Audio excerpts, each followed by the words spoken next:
नमस्कार, मी संदीप देसाई. गावाकडच्या बातम्यांमध्ये आपल्या सगळ्यांचं स्वागत. सुरुवात करूयात वेगवान घडामोडींना.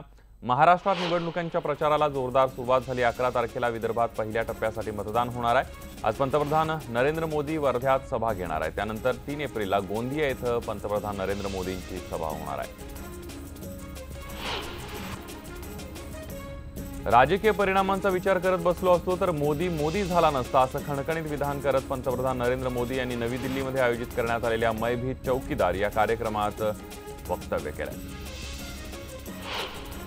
दरम्यान प्रेक्षकांच्या अनेक प्रश्नांना उत्तर देताना माझ्या मागे पुढे कुणी नाही, त्यामुळे मी फक्त देशाचा विचार करतो असं मोदी म्हणाले. तर ज्यांच्या बुद्धीचा विकास झाला नाही त्यांना काही समजत नाही असं म्हणत मोदींनी राहुल गांधींना चिमटाही काढलाय.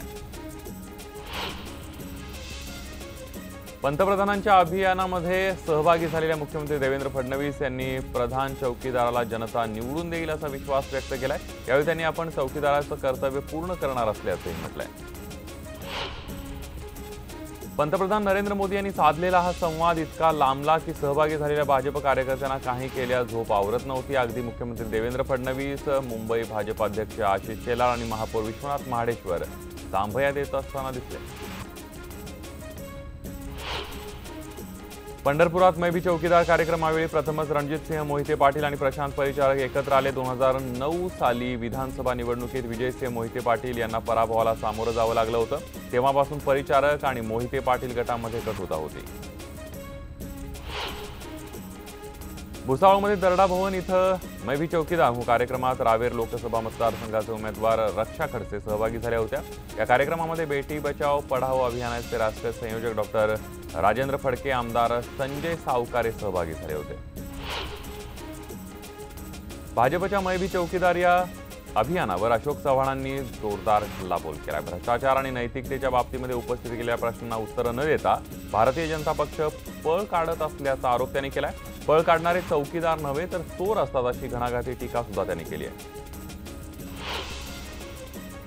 पुणे लोकसभा मतदारसंघात काँग्रेसनं अखेर प्रचाराला सुरुवात केली. उमेदवार अजून ठरलेला नसला तरी काँग्रेस आणि राष्ट्रवादी काँग्रेसनं प्रचाराला सुरुवात केली आहे.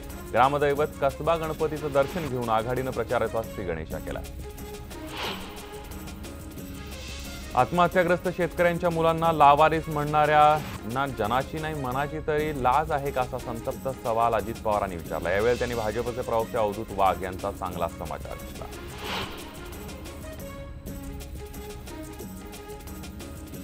नाशिकमध्ये आदिवासी समाजाला लागू असणाऱ्या सवलती धनगर समाजाला लागू केल्यामुळे भाजप सेना सरकारविरोधात आदिवासी संघटना नाराज आहेत. अशाच राज्यातील 21 संघटनांपैकी 7 संघटनांची पार पडलेल्या बैठकीमध्ये भाजपला मतदान न करता इतर पक्षांना मतदान करण्याचा निर्णय घेण्यात आला. रायगड लोकसभा मतदारसंघातील रत्नागिरीमध्ये 5 तालुक्यांमध्ये महाराष्ट्र नवनिर्माण सेनेच्या प्रमुख कार्यकर्त्यांचा मेळावा खेडमध्ये आयोजित करण्यात आला होता. मनसेचे कोकण विभागीय संघटक आणि खेडचे नगराध्यक्ष वैभव खेडेकर यांच्या नेतृत्वाखाली हा मेळावा घेण्यात आला. साताऱ्याचे उमेदवार उदयनराजे भोसले आणि शिवेंद्रराजे भोसले या दोघांमध्ये खरंच मनोविनय झालाय का असा प्रश्न कार्यकर्त्यांना पडलेला आहे. उदयनराजेंनी आयोजित केलेल्या मेळाव्यात शिवेंद्रराजेंनी केलेल्या डायलॉग बाजीमुळे कार्यकर्ते संभ्रमात पडले. सोलापूर लोकसभा मतदारसंघातले उमेदवार डॉक्टर जयसिद्धेश्वर शिवाचार्य यांनी आज वक्तव्य केलंय. देवदर्शनाला बाहेर कुठेही जाऊ नका कारण बोलणारा देव मी आहे असं वक्तव्य केलेली ही क्लिप व्हायरल झाली आहे.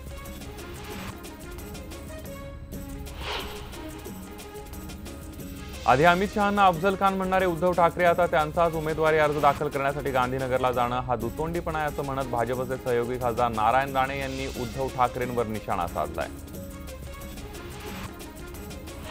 पुलवामा हल्ल्याची माहिती आधीपासूनच होती. मंत्रिमंडळाकडे मेसेज होता मात्र कारवाई करण्यात आली नाही असं धक्कादायक विधान बहुजन आघाडीचे नेते प्रकाश आंबेडकर यांनी केलंय. ते नागपुरातल्या पत्रकार परिषदेमध्ये बोलत होते. सातारचे आमदार शिवेंद्रराजे भोसले यांच्या वाढदिवसाला युतीचे उमेदवार नरेंद्र पाटील यांनी शिवेंद्रराजे भोसले यांची गळाभेट घेतली. त्यानंतर खासदार नरेंद्र भोसले यांनी शिवेंद्रराजेंना वाढदिवसाच्या शुभेच्छा देत त्यांना जादूची छप्पी दिली.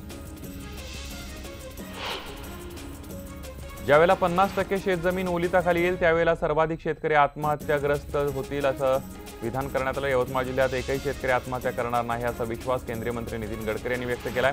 यवतमाळमध्ये आयोजित पत्रकार परिषदेमध्ये ते बोलत होते. करमाळ्यातल्या जगताप गटाच्या शंभूराजे जगतापांनी भाजपमध्ये प्रवेश केलाय। त्यांच्या प्रवेशामुळे भारतीय जनता पक्षाची ताकद वाढली असून माढ्यामध्ये रणजितसिंह निंबाळकर मोठ्या मताने विजयी होतील असा विश्वास महसूल मंत्री चंद्रकांत पाटील यांनी व्यक्त केलाय। वाशीमध्ये आघाडीच्या माणिकराव ठाकरे यांनी आपला प्रचार सुरू केलेला आहे। प्रचारादरम्यान काटा गावातील पाणी भरणाऱ्या महिलांसोबत त्यांनी संवाद साधला। मतदारसंघाच्या समस्या सोडवण्यासाठी कटिबद्ध असल्याचं ठाकरे यांनी सांगितलं। हिंगोलीमध्ये प्रचार यंत्रणेबाबत काँग्रेस खासदार राजीव सातव यांच्या उपस्थितीत होणाऱ्या बैठक घेण्यात आलेली आहे आणि या बैठकीमध्ये माजी आमदार बहु पाटील गोरेगावकर आणि त्यांचे समर्थक अनुपस्थित असल्यानं गटबाजी चव्हाट्यावर आली आहे। या गटबाजीचा फटका काँग्रेस उमेदवार सुभाष वानखेडे यांना बसणार का अशी चर्चा सुरू झाली आहे। भाजप खासदार पूनम महाजन यांनी शिवसेना पक्षप्रमुख उद्धव ठाकरेंची मातोश्रीवर जाऊन भेट घेतली। यावेळी युवा सेनेचे अध्यक्ष आदित्य ठाकरे ही मातोश्रीवर उपस्थित होते। पूनम महाजन यांच्या मतदारसंघात जे होर्डिंग लावले होते त्यात आदित्य ठाकरे यांचा फोटो नव्हता, त्यामुळे युवा सेनेचे कार्यकर्ते नाराज झाल्याची चर्चा होती। सोलापूर शहर आणि जिल्ह्यामध्ये अवकाळी पावसामुळे पिकांचं नुकसान झालंय। ऐन काढणीला आलेल्या द्राक्ष बागा आणि डाळिंबाच्या बागांचं मोठं नुकसान झालंय। आधीच दुष्काळ असताना शेतकऱ्यांनी मोठ्या मेहनतीनं बागा फुलवल्या होत्या। गेल्या आठवडाभरापासून महाराष्ट्रात तापमान चांगलंच वाढलंय। वर्ध्यात तापमान तब्बल 42 अंशांवर गेलंय, त्यामुळे तापमानात चांगलीच वाढ झाली आहे। वाढलेल्या तापमानामुळे रस्त्यावरही शुकशुकाट आहे। वाढत्या उन्हामुळे नागरिकांना उन्हाचा फटका बसतोय।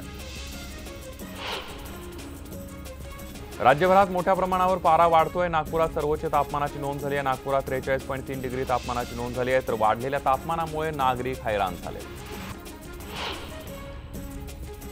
यवतमाळमधल्या टिपेश्वर अभयारण्यामध्ये भीषण आग लागली होती, ज्यामुळे वन्यजीवांच्या जीवाला धोका निर्माण झाला होता। ही आग विझवण्याचे शर्थीचे प्रयत्न केले, मात्र आग सहज आटोक्यात येणं कठीण होतं।